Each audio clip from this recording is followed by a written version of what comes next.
How's it going, everybody? Austin Carter here with the Techline Leather. Welcome to the new year.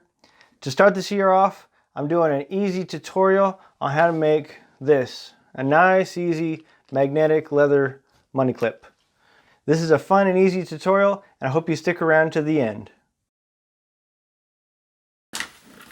So for this money clip, you're going to have two pieces of leather, a top and a bottom. The top leather I'm using is about, I would say 7 to 8 ounce. In the future, I think I probably would use like a 5 to 6. And then the bottom piece that is the inside of the money clip is 2 to 3 ounce, and that seems to work fine with the magnets that I purchased from Tandy Leather. The dimensions of this money clip are 2 inches by 7 inches.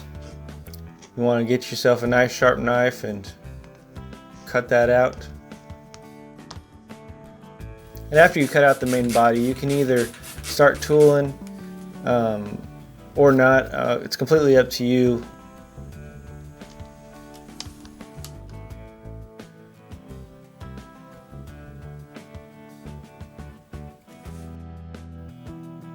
Here I am rounding off the corners. For this particular money clip, you don't really want sharp corners, and there you see me rounding them off.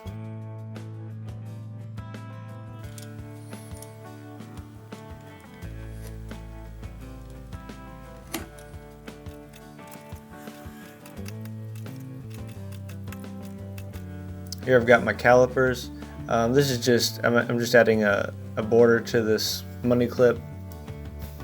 Once again, you can do whatever suits your fancy.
When aligning the magnets, be sure to leave enough room around the edges for your stitching.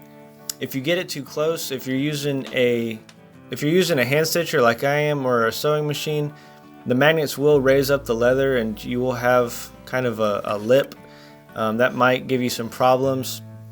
If you are hand sewing this, you shouldn't have an issue. Just be sure to leave yourself plenty of room for your stitching. And here I am applying contact cement to both sides of the leather.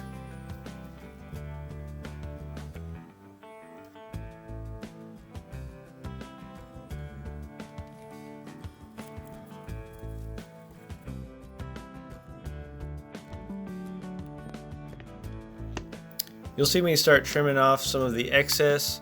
I kind of stop halfway,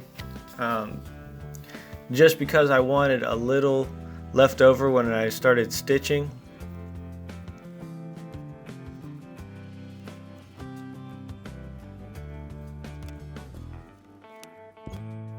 And at this time, this is when you'd make your stitching groove. So a quick tip about when you're putting your groove down, make sure that it isn't running over a magnet.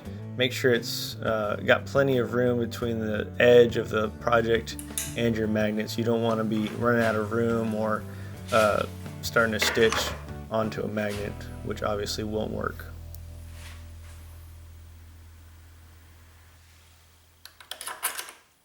As I said before, I'm going to be using the Tippmann Boss Stitcher with size 207 thread. This could be easily hand stitched and probably wouldn't take that long.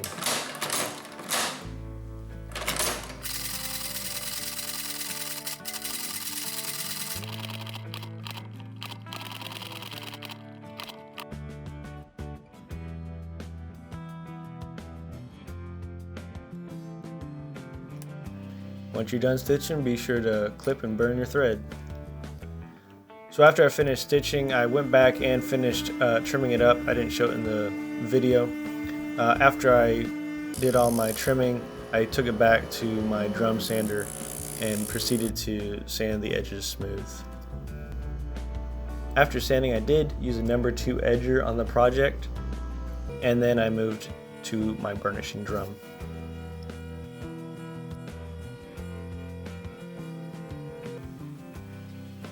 After the burnishing, I used black dye to finish the edges.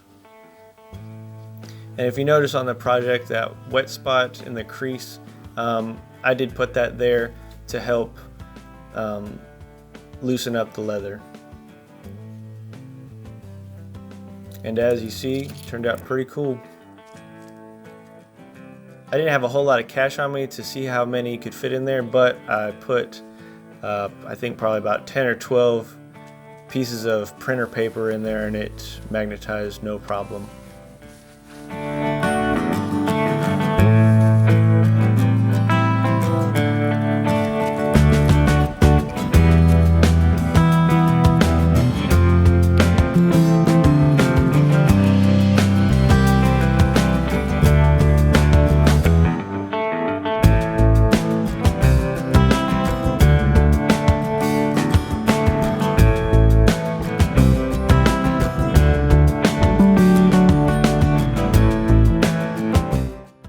Well, there you go, guys. I hope you enjoyed this tutorial. Again, this is a super simple project that you'll be able to do if you're just starting out. If you're not, this is a great way to show off your tooling skills. Again, I wouldn't say I went all out, but I added some extra tooling on this. You can go as easy as just plain leather, brown and black. You can basket stamp them, you can tool on them, floral, initials, everything. This project didn't take very long. I think probably total working time was around an hour or two, not including obviously drying time for the dye and antique. If you have any questions about the process, be sure to leave me a comment in the comment section. If you enjoyed this video, go ahead and hit that like button. If you're not a subscriber, go ahead and subscribe. And be sure to click the bell so it notifies you on all the new videos that I make. So until next time, y'all have a great day. Hey y'all, thanks for watching to the end of this video. If you like what you see, consider subscribing. And don't forget to hit that notification bell to see future videos.